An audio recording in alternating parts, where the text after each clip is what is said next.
आणि खऱ्या अर्थानं का मला एवढ्या मोठ्या संख्येनं खऱ्या अर्थानं पालक सुद्धा या ठिकाणी दिसत आहेत. खरं तर हे आलं पाहिजे, पालकांच्या माध्यमातून सुद्धा मुलांपर्यंत असं गेलं पाहिजे. कारण परिस्थिती अशी आहे की आज वडगाव रसाई आपण ग्रामीण भागातली मुलं आहोत. आपण जे पेरणार आहे ते उगवणार आहे. आपण शेतकरी आहोत. म्हणजे गहू पेरला तर ज्वारी उगवत नाही, ज्वारी पेरली तर मका उगवणार नाही, मका पेरला म्हणून ऊस येणार नाही. जे चांगलं पेरलं तर चांगलं उगवणार आहे. आपल्या घरातलं वातावरण कसं आहे त्यावर कसं साधा उदाहरण सांगतो की हे पेरायची परिस्थिती कशी आहे. काय झालं, एक अधिकारी होते आणि कायम घरात असते बाहेर असते काही असते की एकच शिवी द्यायचे. ऑफिस मध्ये असते का शिपायाला, अरे नालायका ते उचलून ठेव, अरे नालायका पाणी आण, अरे नालायका चहा आण. म्हणजे घरी गेले का बायकोला, अरे नालायका जेवायला वाढ, अरे नालायका पाणी दे. म्हणजे ते दिवसभर घरात असले की एकच शिवी. नालायक पोरग दिसलं की नालायक, मित्र दिसला की नालायक, ऑफिस मधला स्टाफ दिसला की नालायक. आता बाप नालायक म्हणतोय म्हटल्यावर पोरानं तेवढंच शिकून घेतलं. आणि एके दिवशी सुट्टीचा दिवस होता,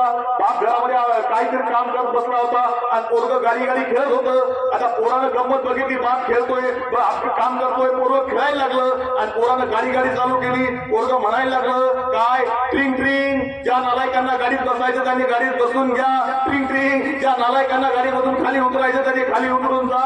बापाने एकदा पोराकडे बघितलं, हे काय म्हणतंय. बापाने पोरला सांगितलंय असं बोलू नको, चल काम अभ्यास कर. पोरगाचं पोरानं लक्षच दिलं नाही बापाकडं. पोरगा पुन्हा खेळायला लागलं. काय, पोरगा म्हणत होतं ट्रिंग ट्रिंग, ज्या नालायकांना गाडीत बसायचं त्यांनी गाडीत बसून घ्या, ट्रिंग ट्रिंग, ज्या नालायकांना गाडीवरून खाली उतरायचंय त्यांनी खाली उतरून जा. आता बाप चिडला, त्याला दोनदा सांगून बघितलं, हे काय ऐकत नाही. बाप उठला, त्याला पोरला धरलं, बदललं, इतकं मारलं की पोरगा रडायला लागलं. 5 मिनिटं पोरगा रडतंय. आता बापाला वाटलं हे बहुतेक नालायक शब्द विसरून गेलं असेल आणि 5 मिनिटानंतर पोरगा पुन्हा खेळायला लागलं आणि पोरग म्हणत होतं ट्रिंग ट्रिंग, आत्ताच एका नालायकामुळे गाडी 5 मिनिटं थांबली, त्या नालायकांना गाडीत बसायचं त्यांनी पडक्यात बसून घ्या. म्हणजे जे आपण पेरतो जे उगवणार आहे, जे आपण मुलांसमोर देतो ते येणार आहे. कारण आज आमचे अनुभव असे आहेत की परवा मला एकाला फोन केला, मला त्याला सांगितलं की सर मला तुमच्याकडे जरा महत्वाचं काम आहे. मी त्याला विचारलं मला काम काय आहे. तो म्हटला काय नाही सर, तुम्ही जरा महाराष्ट्रभर फिरता, मला जरा एक महत्वाचं काम आहे. म्हटलं काम तरी सांग. म्हटलं काय नाही, तुम्ही जरा महाराष्ट्रभर फिरता, मला एक नंबर तुमच्याकडून पाहिजे होता. काम आहे म्हटलं महत्वाचं, कार्यक्रम ठेवायचा आहे. मी म्हटलं कार्यक्रम ठेवायचा आहे कोणाचा, माझा ठेवायचा आहे म्हणतो, मलाच फोन करतो. तो म्हटला तुमचा कार्यक्रम नाही ठेवायचा सर, मला नंबर पाहिजे, तुम्ही मला नंबर मिळवून द्या, मला त्यांचा कार्यक्रम ठेवायचा आहे. मी म्हटलं बाळा कार्यक्रम कोणाचा ठेवायचा आहे, नंबर कोणाचा पाहिजे. तो म्हटला काय नाही सर, सबसे कातील गौतमी पाटील तेवढाच एक नंबर पाहिजे म्हटला. म्हणजे आमच्या विचार आम्ही घेतोय काय, कारण सोशल मीडिया हे असं माध्यम आमच्या समोर आलंय की आम्ही त्यामधून बघतोय काय. आज विवेकानंदांचा विचार मला माहित आहे, तुम्ही किती जणांनी बघितला. आज या ठिकाणी गेली अनेक वर्ष सातत्यानं विवेकानंद व्याख्यानमाला चालते आणि विवेकानंदांचा विचार हा तुमच्या आमच्यापर्यंत गेला पाहिजे. मला तुमचा हा नगर जिल्हा आहे, बरोबर आहे, पुणे जिल्हा आहे, तो पलीकडचा पलीकडच्या बाजूला. तुम्हाला साधं उदाहरण सांगतो की माणसं उभी कशी राहतात. साधी गोष्ट आहे, तुम्ही ज्या परिस्थितीमध्ये शिकतायत बाळांनो, मी शेतकऱ्याचा मुलगा गरिबीमधून शिकलोय. मी स्वतः भाजीपाला विकून शिक्षण पूर्ण केलंय. MBA ला असेपर्यंत मी स्वखताला शिक्षण केलं आणि हे करत असताना मी तुम्हाला एवढंच सांगणार आहे की आपल्या जिद्द असली पाहिजे की आपण काय करायचं. साधं उदाहरण सांगतो, हे पुणे हायवे लागतो, पुढे गेला का बरोबर आहे, शिरूर रस्ता, शिरूरच्या पुढे गेलं की एक कला केंद्र आहे. त्या कला केंद्राचं नाव आहे कालिका कला केंद्र. रस्त्यावर आता कला केंद्र म्हणजे काय, या पलीकडच्या रस्त्यावरच्या हायवेवरच्या गावांना मी काही सांगायची आवश्यकता नाही, सगळ्यांना माहिती आहे. कला केंद्र म्हणजे काय, त्या कला केंद्रामध्ये स्त्रियांनी पायाला घुंगरू बांधावे, नाचावं आणि त्या ठिकाणी पुरुषांनी यावं, तो नाच बघावा, पैसे उधळावे, निघून जावे. आणि त्या कला केंद्रावर गरीब कुटुंबाच्या काही स्त्रिया नाचायचं काम करतात आणि त्याच कला केंद्रावर राजर्षी काळे नावाची एक स्त्री नाचायचं काम करत होती. तर सायंकाळ झाली की पायामध्ये घुंगरू बांधावे, नाचायला सुरुवात करावी आणि मग पैसा उधळला जायचा आणि मग कोणीतरी यायचं.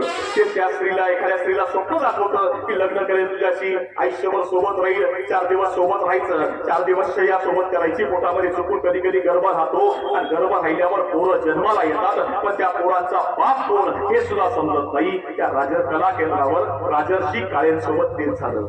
कोणतरी एक जण आला, त्यानं सांगितलं की लग्न करणार आहे तुझ्याशी, 4 दिवस सोबत राहिला, शय्या सोबत केली, एके दिवशी रात्री उठून निघून गेला, पोटात गर्भ राहिला, पोरग जन्माला आलं, पोराचं नाव काय ठेवावं हेच माहित नाही, त्या पोराचं बापाचं नाव काय द्यावं ते माहित नाही, पोराचं नाव ठेवलं आम्ही.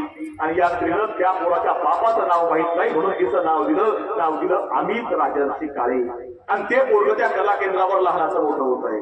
आईच्या नाचायचं काम करते, पोरग लहानाचं मोठं होतोय. पोरग 1 वर्ष वयाचं झालं, 2 वर्ष वयाचं झालं, पोरग 5 वर्ष वयाचं झालं. आणि एके दिवशी पोराला ताप आलाय आणि पोरग तापानं फणफणलंय. तर आईला काय करावं कळत नाहीये. पोरग आईला बिलगून झोपलंय. पोरग हमसून रडतंय. तर आईला सांगते, आई तू आज नाचायला जाऊ नको ना, मला तुझ्याशिवाय कोण नाही. तर आई सांगते, बाळा नाही मी जाणार नाही नाचायला. आई पोराजवळ बसलीये आणि सायंकाळ झाली. 5 वाजले, बाहेर गाड्या लागायला लागल्या. आणि तसं त्या कला केंद्राचा मॅनेजर या स्त्रीच्या खोलीचा दरवाजा उघडून बाहेर आलाय आणि तिला सांगतो, अगं का थांबलीस, चल की गिऱ्हाईक कोळंबलीत बाहेर.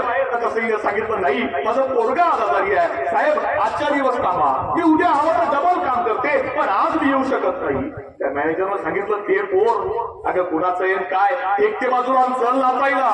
काळजावर दगड ठेवावा लागला, कारण गरिबी वाईट असते. पोटाकरता काय करावं लागेल सांगता येत नाही. आईनं ते पोरग तसंच बाजूला सोडून फेकलं. तर ते पोरग आईचा हात ओढतंय, पाय ओढतंय. तर आई सगळं त्या पोराला तसंच तोडलं. खोलीला कडी लावली, कुलूप लावलं. आणि आई कला केंद्रामध्ये आली, पायामध्ये घुंगरू बांधले, नाचायला सुरुवात केली आहे. आणि मैफिल चालू झाली आहे. 12 वाजले, 1 वाजले, 2 वाजले, 4 वाजले. 4 वाजता मैफिल संपली. आईनं घुंगरू काढून ठेवले. त्या खोलीजवळ आली, खोलीचं कुलूप उघडलं, ते दरवाजा उघडला, आतमध्ये बघितलं, पोरग निश्चित बेशुद्ध होऊन पडलं होतं. आईनं त्या पोराला उचललं, नगरला आणलं. नगरच्या एका डॉक्टरांकडे गेलं, त्याला सांगितलं, डॉक्टर हे पोरग बघा. डॉक्टरांनी त्या पोराला तपासलं, सांगितलं, ओ बाई हे पोरग कोणाचं आहे. त्या बाईने सांगितलं, डॉक्टर माझाच पोरग आहे. अहो बाई हे पोरग कितीतरी वेळापासून बेशुद्ध आहे, तुम्ही काय करत होतात. आईने सांगितलं, डॉक्टर माझं लक्ष नव्हतं, मला माफ करा, पण माझं पोरग बरं करा. डॉक्टरांना पोरग 4 दिवस ऍडमिट करून घेतलं.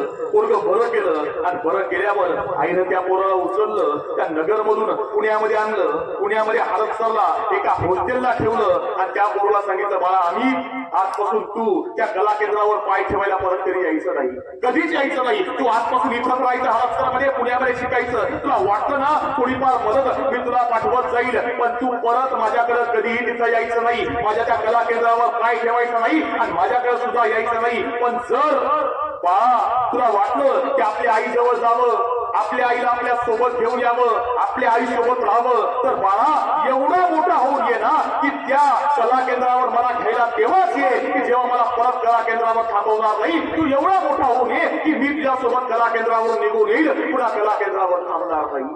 एवढं बोलून आई निघून गेली आणि पोरग पुण्यात राहायला लागलं. आई कला केंद्रावर नाचायला लागली. 2 वर्ष गेले, 4 वर्ष गेले, 5 वर्ष गेले, तब्बल 21 वर्ष उलटून गेले. आणि 21 वर्षानंतर ते पोरग दुपारच्या वेळेला एका दिवशी कला केंद्रावर गेलंय आणि कला केंद्राच्या पायरीवर उभं राहून आईला आवाज देतोय, आई अगं बाहेर ये, आई मी तुला घ्यायला आलोय, आई बाहेर ये. आई धावत आली आहे. आईने सांगितलं, अरे आम्ही तुला सांगितलं होतं ना तिथं कला केंद्रावर यायचं नाही म्हणून, कशाला नाही तिथं. त्या पोराला सांगितलं, आई तुम्हाला सांगितलं होतं कला केंद्रावर यायचं नाही म्हणून, पण आई तुम्हाला हे सुद्धा सांगितलं होतं की येताना एवढा मोठा होऊन ये की मी इथं कला केंद्रावर थांबणार नाही, तुझ्या सोबत निघून येईल. आई चल मी तुला घ्यायला आलोय. आणि आईनं विचारलं, कसा आलायस रे. आणि पोरानं काय करावं, पोरानं समोर बोर्ड दाखवला आणि सांगितलं, ती बघ समोर लाल दिव्याची गाडी उभी आहे.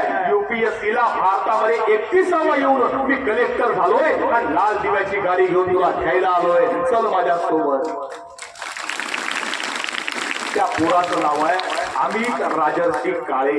कोणाचा पोरगा आहे, कोणाचा पोरगा आहे, कला केंद्रावर नाचणाऱ्या स्त्रीचा पोरगा आहे. त्याला बापाचं मी सांगतोय म्हणून नाही, कधीतरी गुगल करून बघा, कधीतरी वाचून बघा.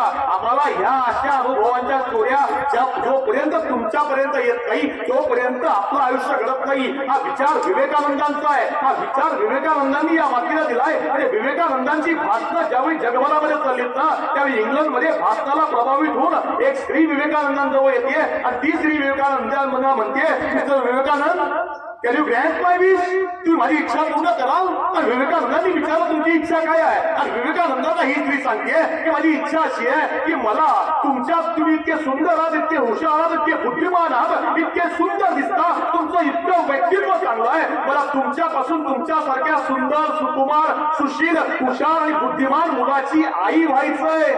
विवेकानंदांनी काय सांगावं? विवेकानंदांनी त्या स्त्रीला जवळ घेतलं आणि तिला सांगितलं, तुम्हाला माझ्यापासून सुंदर सुकुमार सुशील चरित्र संपन्न बुद्धिमान मुलाची आई व्हायचंय ना, बघा विवेकानंदच तुमचा मुलगा समजा ना. म्हणजे हे जे चरित्र आहे ते उभं राहतं कसं, हे विचारामधून उभं राहतं. आणि त्यामुळे तुम्हा आम्हाला या शिक्षण संस्थांच्या माध्यमातून हे द्यावं लागेल. कारण आज मी मगाशी तुम्हाला म्हटलो की मी या विवेकानंद शिक्षण संस्थेच्या अनेक विद्यालयांमध्ये गेलोय. रयत शिक्षण संस्थेच्या अनेक विद्यालयांमध्ये, म्हणजे राज्यातल्या शिक्षण संस्था इतक्या बघितल्या की ही जी जुनी माणसं आहेत त्यांनी उभ्या केलेल्या शिक्षण संस्थांची सर आजच्या काळात येत नाही. म्हणजे मी कायम गमतीनं बघायला सांगतो की आता आमच्या पोरांची अवस्था अशी आहे, कोणतंही पोरग उभं करा, आमच्या ज्या पोराला मराठीचं कळतं त्याला हिंदीचं कळत नाही, ज्याला हिंदीचं कळतं त्याला इंग्रजीचं कळत नाही, ज्याला आर्ट्सचं कळतं त्याला सायन्सचं कळत नाही, ज्याला सायन्सचं कळतं त्याला कॉमर्सचं कळत नाही, ज्याला मेडिकलचं कळतं त्याला इंजिनिअरिंगचं कळत नाही, आणि ज्याला इंजिनिअरिंगचं कळतं त्याला फार्मसीचं कळत नाही, आणि ज्याला काहीच कळत नाही तो शिक्षण संस्था काढण्याशिवाय राहत नाही. ही आजची परिस्थिती आहे.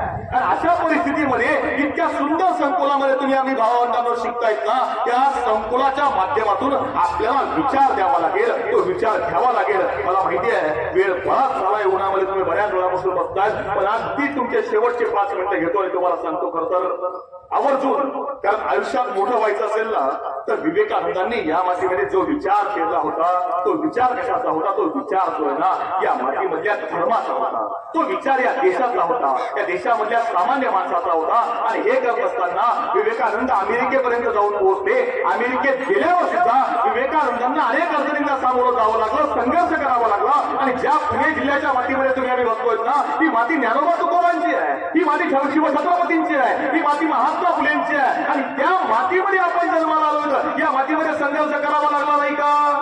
मला एक सांगा, पलीकडे आळंदी आहे, आळंदीमध्ये ज्ञानोबांची समाधी आहे, आणि त्याच आळंदीमध्ये काही वर्षांपूर्वी म्हणजे ज्ञानोबांना ज्ञानेश्वरांना लोक घरामधून बाहेर निघू देत नव्हते.